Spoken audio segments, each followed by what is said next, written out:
করোনায় বীমা প্রতিষ্ঠানগুলোর আয় বাড়া সত্ত্বেও দাবি আদায়ে ভোগান্তির অভিযোগ করছেন অনেক গ্রাহক। বছরের দ্বিতীয় প্রান্তিকে দাবি পরিশোধের হার প্রথম প্রান্তিকের চেয়ে কমেছে 23%। ইন্স্যুরেন্স অ্যাসোসিয়েশন বিআইএ বলছে, বীমা উন্নয়ন ও নিয়ন্ত্রণ কর্তৃপক্ষকে আরও কঠোর পদক্ষেপ নিতে হবে এ বিষয়ে।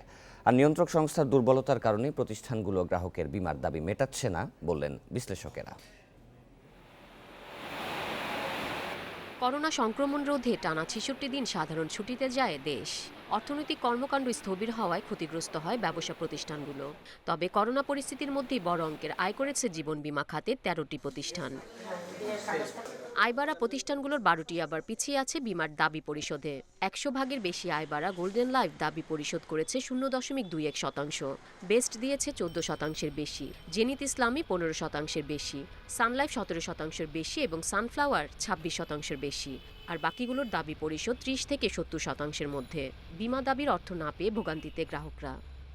প্রায় ১.৫ বছর হয়ে গেছে, এখন অফিসে আসি যাই, টাকা এখনো পাইতেছি না। অফিস পক্ষ থেকে আমার হিসাব কিতাব বুঝাই দেয় না, বরং ২ বছর যাবৎ আমি এই বাড়ি আর এই অফিসে দৌড়াদৌড়ি করতেছি। হয়রানি করে যে মেয়া শেষ হইলে তার প্রকৃত যে টাকাটা আছে এই টাকাটা তো সে পায় না।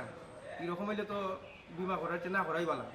বীমা উন্নয়ন ও নিয়ন্ত্রণ কর্তৃপক্ষ বলছে, ৯০ দিনের পরিবর্তে করোনা পরিস্থিতিতে ১ মাসের মধ্যে দাবি পরিশোধের কথা বলা হচ্ছে প্রতিষ্ঠানগুলোকে। নিয়ম না মানলে অর্থদণ্ড বাড়ানো সহ কঠোর শাস্তিমূলক ব্যবস্থার পরিকল্পনা আছে। যে কোনো সময় একটা বড় ফাইন তার হয়ে যেতে পারে।